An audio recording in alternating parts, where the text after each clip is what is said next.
Interviewin natin to kung ano mga dahilan nila kung bakit sila naging OFW.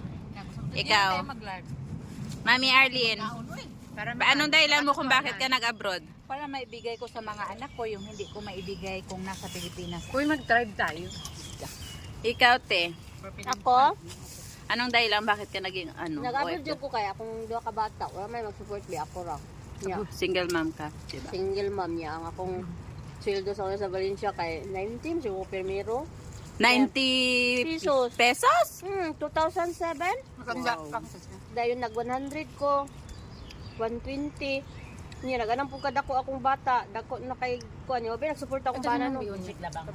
Moto nga nag-try ko abroad gisultian sa Ikaw, Ate Sandy, anong dahilan kung bakit ka naging abroad? For financial. And then, Kaya may trabaho sa Pinas. Nagtrabaho ko sa munisipyo 6 months. Okay. Di off Leo. Mag-apply na po. Di ba nag-apply ka doon? Ay nagtrabaho ka doon? pero is not enough. Not enough ang sa. How about you, Cha? Nagtry na ikong abroad. Gala akong abroad. Trip. Oo.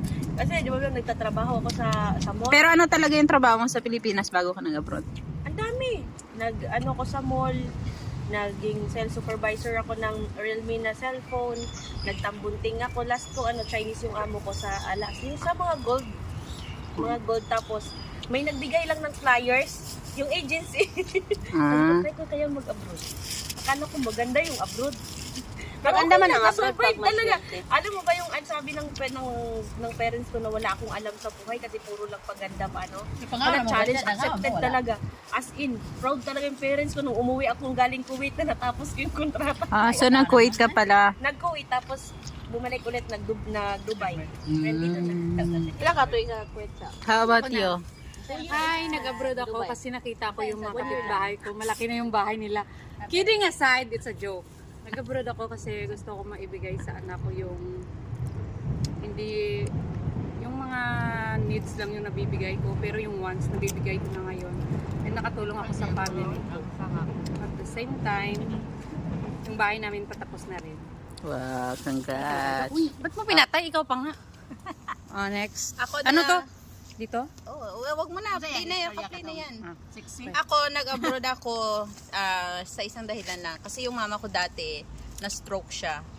So, wala nang ibang magbigay ng financial support sa kanya. At may trabaho naman ako, pero hindi siya enough para i-survive yung mga medicine niya, yung medical bills niya. So, kahit takot ako mag-abroad dati, ginawa ko siya nung mayroon opportunity. Yun ang dahilan. Yung mama ko.